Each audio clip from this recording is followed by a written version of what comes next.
Welcome everyone.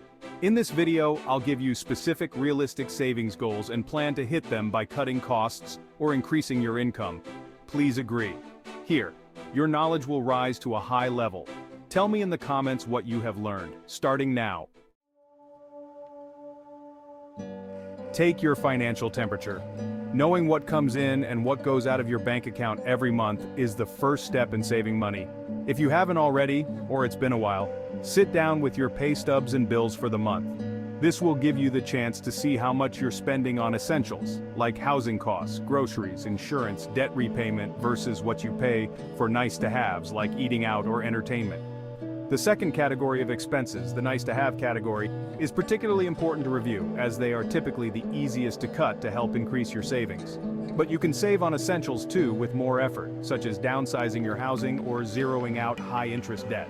You'll also want to keep track of what you're already saving, whether it's for an emergency fund, retirement, or other goals. Decide on a budget, the dreaded B word. While many people dislike micromanaging their finances, anyone who wants to save money must mind their budget. If you don't have a budget that works for you, it's time to find one. Financials always suggest diversifying the saving, which means allotting 50% of your income for necessary expenses, 15% for retirement, and 5% for short-term savings, like an emergency fund. You're free to spend the remaining amount on whatever you'd like, including other financial goals. Name and price your savings goals. Next, figure out what you're asking for, how much you want to save, and when you need the money. When it comes to setting and achieving goals, psychology tells us it's helpful to be as specific and concrete as possible.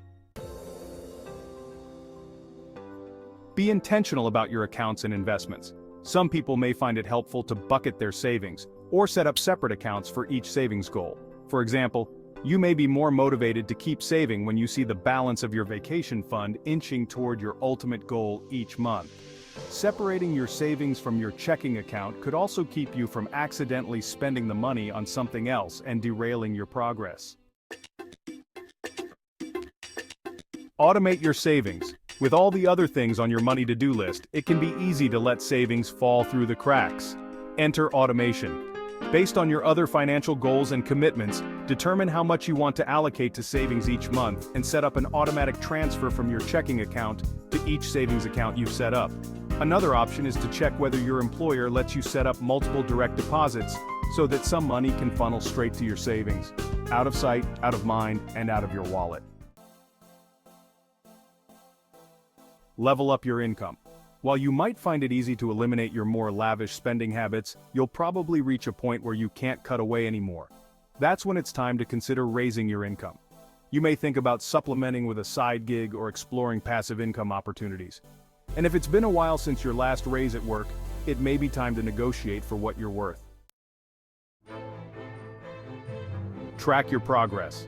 Reaching a savings goal usually doesn't happen overnight. You'll want to check in on your progress regularly to make sure you're staying on track, and assess how new developments in your personal and financial life may impact you moving forward. That will be all for today. Let me know what you think and tell me what you want to know more in the future. Please like the video and subscribe. See you soon.